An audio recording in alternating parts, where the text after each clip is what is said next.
Undisputed. We are live from LA. I'm Jenny Tapia with Skip Bayless and Shannon Sharp. Good morning. Good morning, good morning, good morning. It's a beautiful morning, beautiful morning, beautiful, beautiful. Ah, you got me on Baker and Brady lost and Mahomes and Rodgers did win. But all that mattered yesterday was how about them Cowboys? No, Skip. They are back. Oh, they're back now. Back in the saddle. Back in contention for that solo #1 seed in the NFC. Here we come, baby.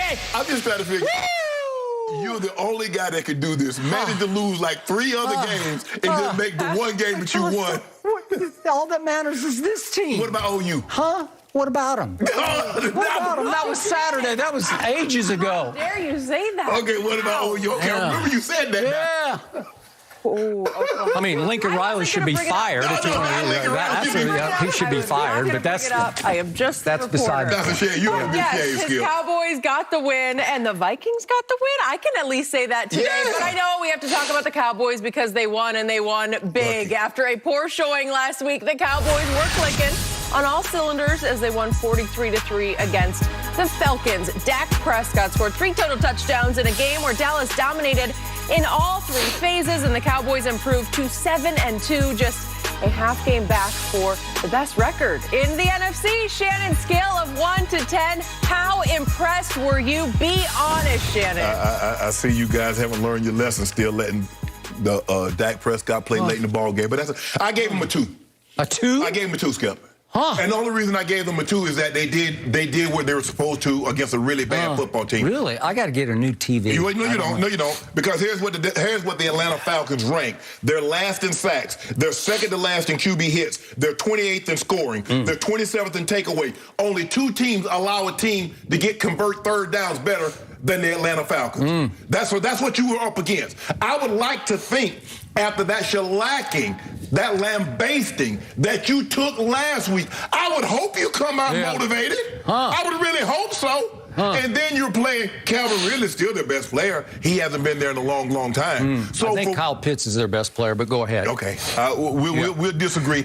Kyle Pitts may be on his way to becoming, but I think Calvin Ridley right now is a better player. But that's neither here nor there, Skip. But come on, Skip. Atlanta, this is who they beat. They beat the Giants. You like the Giants? Yeah, they're coming along. Have you been watching lately? Oh, goodness. Now they're coming along. Well, they wiped out Carolina, and then they beat the Raiders. I don't know. They're starting to come alive. This is what you do. And this is what you tried to get me to do, but I was very steadfast. You tried to get me to but there's a reason why Fox Bet and the Vegas book houses had them as a double-digit underdog. And they never moved off of that. It did move. Let me take that back. It moved from 10.5 to 9.5. Yeah. So in other words, they were still a touchdown, a 2-score ball game. And what you tried to do is that you tried to build it up. Because if the Cowboys win, you were like, they beat a good team. They beat the Falcons. No, they didn't. They beat a bad team.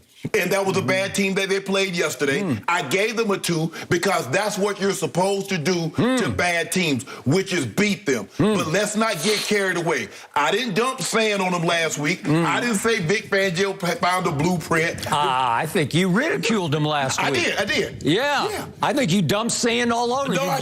You dumped manure all over them is what you dumped. No, that's what they left on the field last week. That's what I didn't do that. But Skip, come on now. Give the Cowboys credit. The Cowboys, the offense, they got it going early. They got it going often against a very bad defensive team. And the Cowboys, what we know is that once they get you behind the 8 ball, they get an opportunity to pin their ears back. They can come get you. They front run as good as anybody. You know that. I know that. But I gave them a 2. I'm not finna go both feet on the bandwagon. It's like, oh, yeah, they back. They about to go to the Super Bowl. Because I still have them behind.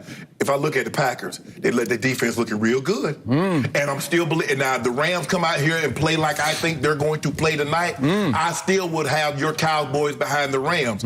Arizona have not had Kyler Murray or DeAndre Hopkins the last 2 games. They would be behind the Arizona Cardinals. So at best case, and under the best scenario that I can surmise, your Cowboys would be the 4th or the 5th best team in the NFC. So temper expectations down. Let it go. I mean, I don't want you to, you was on suicide watch last week, but I gave them a 2, and I ain't moving. I don't care what you say. Okay, my turn. I'm going to give my team on the respect scale of 1 to 10, on the impressive scale of 1 all the way up to 10. I'm giving them a 10 for yesterday. I'm saying that was an A++ performance. Against the Falcons? And right after the game, Jerry Jones was asked, when's the last time you can remember a better performance than the one you just saw? And he thought for a while, and he said, I can't remember. Neither can I.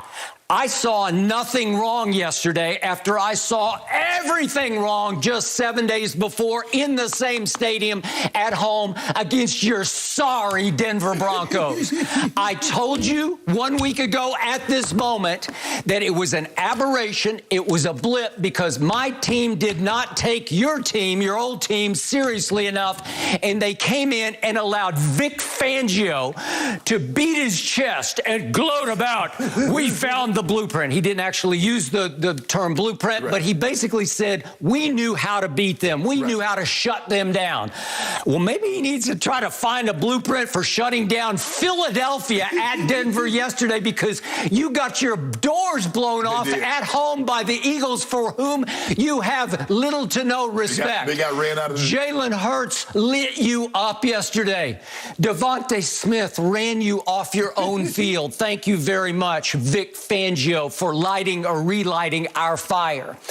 I wasn't sure how my team would bounce back. I thought it would bounce back mightily, but I'm going to remind everybody that the Atlanta Falcons had just gone to New Orleans, the same New Orleans who had just shut down Tom Brady in that same Superdome, and beat them 27-25. And guess what Matt Ryan did against that vaunted New Orleans defense that shut down Tom Brady?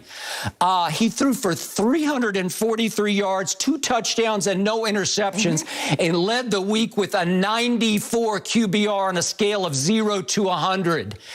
What did my defense do? The defense that you ridiculed all week, the defense that you said, I told you so, it got exposed. No, you got exposed yesterday by my defense because it shut down Matt Ryan, who had thrown for 343 at New Orleans. Matt Ryan yesterday went from a 94 QBR at the Superdome to a 9 QBR at Jerry World. A 9 QBR? My defense rose and shone. I told you, my defense might not be star-studded, and we just lost our one on-the-rise Pro Bowler. I predicted before the year Randy Gregory would make the Pro Bowl, and he was right on Pro Bowl arc until the dreaded calf pull shut him down, and I don't know. He's not going to be able to play at Kansas City. Maybe he'll be able to play the next week. But he didn't play yesterday against a Matt Ryan that I thought would eat us up. Because if you give Matt Ryan time, he is still plenty good enough to wear you out, especially with Kyle Pitts finally having a coming-out party at the Superdome. And here we went, and there you went. Your Atlanta Falcons, you still have a home in Atlanta, went 1 for 11 on third down. Yes. 1 for 11? Yeah. Wow. Yeah. And would you believe Russell Gage, who had a really good game at New Orleans, would you believe he got shut out yesterday? He had 0 catches on 3 targets after he caught 6 for 74 at the Superdome. Wow. So all of a sudden, Micah Parsons, I keep telling you, he's the runaway defensive rookie of the year, but are we sure he's not in the conversation for defensive player of the year? He might be. Because he had another sack yesterday, and once again, he led them in tackles. He had 6 solo tackles. He had another tackle for loss. He is everywhere. I think it's Mahomes. They're going to Kansas City this coming Sunday. I think you just need to put his hand in the dirt. Just let him rush Mahomes because he's unblockable. He's becoming Charles Haley in the 1992-3-4 seasons for the Dallas Cowboys. So I'm saying, okay, what's not to love? How about Dak? He came off his worst game as a Dallas Cowboy, his worst ever career game. And what did he do? He came right out of the chute and looked like $1 million. No, check that. He looked like $75 million, which is what he's making this year because he was flawless from the start. Did he miss a throw all day? Skip, he's playing a bottom feeder when it comes to defense. Well, if if there's something ailing your offense, one of the things that the doctor is going to dial up is says, okay, call the Atlanta Falcons and check back with me after the next week. And that's exactly what happened. Skip, you know the Falcons aren't any good. Now, you told me last year, I remember it was a Sunday night game, when you guys did a demolition on the Philadelphia Eagles on a Sunday night. You remember that game? You said that had been the most impressive game, considering what the Eagles were representing. Yep. Now you beat the Atlanta Falcons, who are bottom feeders. They're not going anywhere. They're going to get a top 10 draft pick. You know that, I know that. Now you come out here hooting and hollering, crowing. They came in hot. They came in super confident. They came in thinking we have turned the corner. And what happened? If we could see what started to happen, how about the first 3rd and 6 from the Atlanta 13? Can we see this play, please? This started it off. Dak says, I got this because I got guess who? Who is my favorite receiver? Who have I told you from the start of the year has become